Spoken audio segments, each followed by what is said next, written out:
ঘাটালে rail line হওয়াটা অনেকে বলছেন সোনার পাথর বাটির মতো।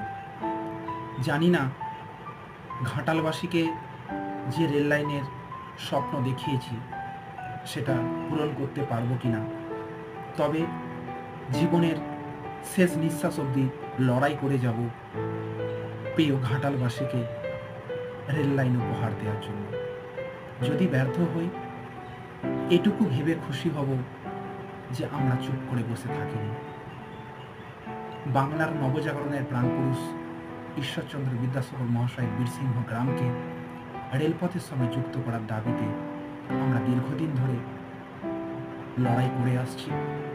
আমাদের একটাই উদ্দেশ্য, ঘাটালবাসীকে রেল লাইন উপহার দেওয়া।